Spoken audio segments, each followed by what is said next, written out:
Hi friends, ఈరోజు చాలా important topic SRH team review గురించి తెలుసుకుందాం.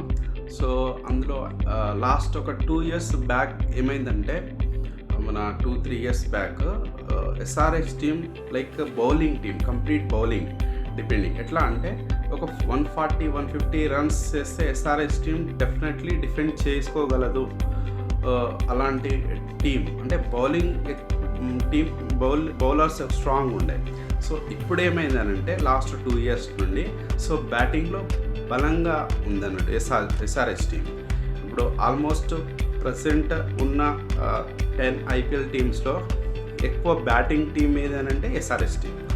సో అంటే ఎప్పుడు మన టీం బ్యాటింగ్ ఫస్ట్ స్టార్ట్ చేస్తే, మన టాస్ విన్ చేసి బ్యాటింగ్ స్టార్ట్ చేస్తే 300 లోడింగ్ అని చెప్పేసి అందరు కామెంట్ చేస్తారు. ఎందుకంటే సో అంత డెప్త్ ఉంది బ్యాటింగ్. సో దాంతోపాటు లివింగ్స్టోన్ని కూడా తీసుకోవడం వల్ల ఇంకా చాలా బలంగా తయారైంది అన్నట్టు. సో మన ప్రాబబుల్ ఎట్లా ఉందో ఒకసారి చూద్దాం. సో ఫస్ట్ ఓపెనర్గా వచ్చేసి ఏంటంటే Travis head and Abhishek Sharma, తెలిసిందే, దుమ్ము దులుపుతారు వాళ్ళు ఫస్ట్ స్టార్టింగ్. అండ్ నెక్స్ట్ వచ్చేసి 1 down ఇషాన్ కిషన్ ఛాన్స్ ఉంది. తర్వాత క్లాసెన్, తర్వాత మన 5th ప్లేయర్గా వచ్చేసి ఏంటంటే అరోరాని తీసుకునే ఛాన్స్ ఉంది. నెక్స్ట్ వచ్చేసి మన Nitish Kumar Reddy, so allrounder. So తర్వాత లివింగ్స్టోన్ ఛాన్స్ ఉంది.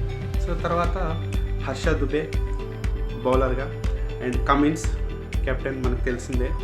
నెక్స్ట్ హర్షల్ పటేల్, నెక్స్ట్ ఇంకో ప్లేయర్గా శివం మావిన్ తీసుకునే ఛాన్స్ ఉంది. సో మన ఇంపాక్ట్ ప్లేయర్గా వచ్చేసి ఏంటంటే ప్రఫుల్ని తీసుకుంటారని చెప్పేసి నేను అనుకుంటున్నాను. సో మీ అంచనా, మీరే టీం అయితే బాగుంటుందో కామెంట్ చేయండి. So thank you friends.